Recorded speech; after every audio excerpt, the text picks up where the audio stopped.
احمد یک آپارتمان دارد. در فارسی ما شما آپارتمان نمیگیم، هدف امروز احمد یک خانه داره، اما آپارتمان به خاطر که آرتیکلش دی شود که او بسیار بزرگ است. احمد یک آپارتمان دارد که او بسیار بزرگ است. خب ببخشید گفته بودین یک صفت ازش استفاده بگو. احمد یک آپارتمان جدید دارد. احمد یک آپارتمان جدید دارد که او بسیار بزرگ است. احمد hat eine صفت‌ها در داخل جمله ای خو همیشه در آخر میگیرن، اما باز ارتیکل‌ها که تغییر میکنن اندونگای نگاه میگیرن. اما در اینجا صفت ما چی هستن؟ groß، ببخشید جدید است، neu.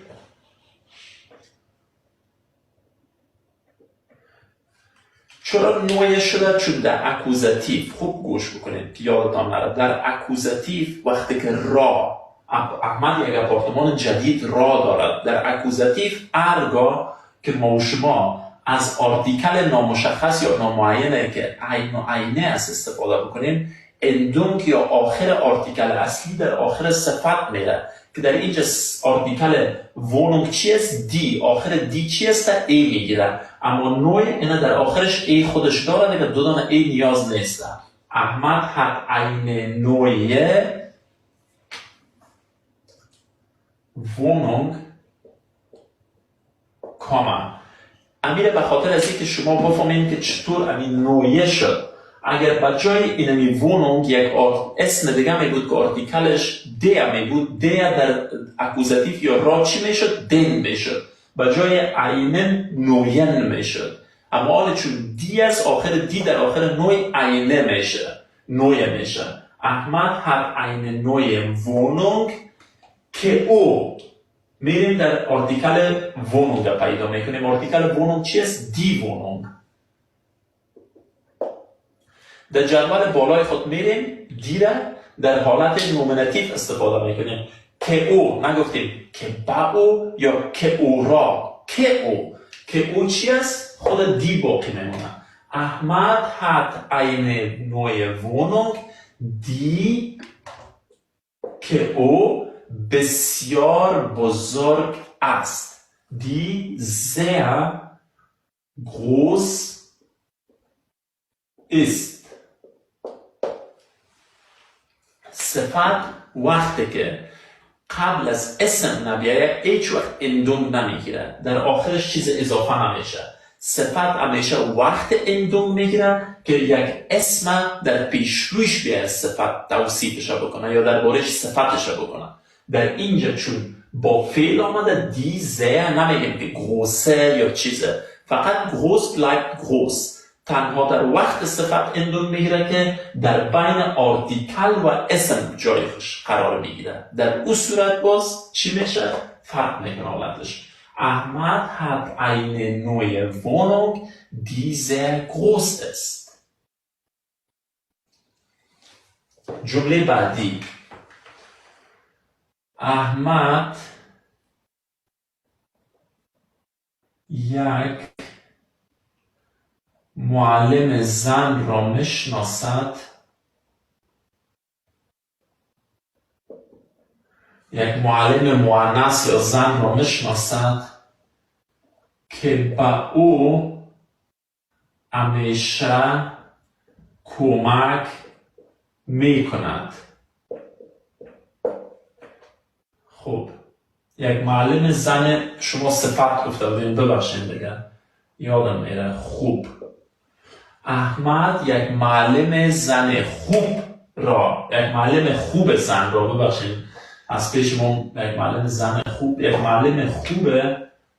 هدف گرچه دمی جور نمیه معلم خوب زن را، معلم خوب را میشناسد، هدف معلم مؤنث است. باشین که جنجالی نکنیم این پسر. احمد یک معلم خوب را میشناسد. معلم اوناس است، طبقه اوناس است که به او همیشه کمک میکند. احمد یعنی یک معلم را میشناسد، او معلم زن است و احمد به او همیشه کمک میکند. احمد kennt eine، بازم همون چیزی هست، یک معلم خوب را داره. آرتیکل ها در اینجا چون صفت با آرتیکل دی بسیار آسان است، همیشه ای میگیره در آخرش، با استثنای دتیو اگر باشه. احمد kennt eine gute، دی آخرش است، gute Lehrerin که با او، آرتیکل لیغرن چیست؟ معلم زن دی. اینا ما در اینجا که او نداریم، که با او داریم. میریم در جدول خود آرتیکل دی رو پیدا کردیم، در با کردیم دیا میشه. پس به این خاطر ما به چی نیاز دارم؟ با آرتیکلی که با او بسازمش. احمد kennt eine gute Lehrerin der، der به معنای که با او، der که با او der دیگه هدفم احمد است، کار انجام میده. der immer hilft، کمک از خواندنش شاید براتون ناخوشایند باشه، اما قانونش هم این است. احمد kennt eine gute Lehrerin، احمد یک معلم خوب را میشناسد. der immer hilft، که با او همیشه کمک میکند. که با او و همیشه کمک میکند. der immer hilft، که با او همیشه کمک میکند. Habt ihr es verstanden؟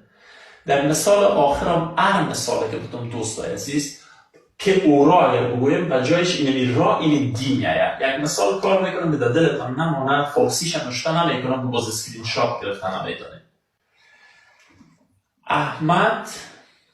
احمد یک معلم خوب را میشناسد که او را بسیار دوست دارد.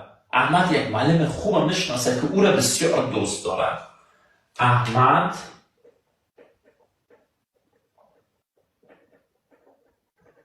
kennt eine gute Lehrerin، احمد یک معلم خوب را میشناسد که او را در جدول دی میریم، این دی در جدول را میبینیم که دی باقی مانده، تبدیلش میکنیم.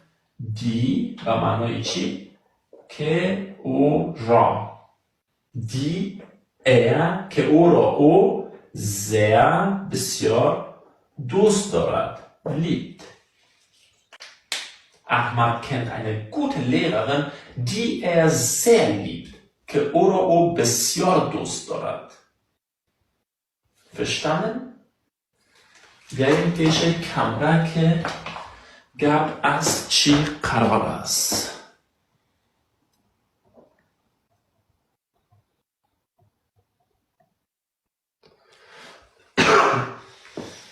Wie war es؟ چطور بود؟ فهمیدین کلشه؟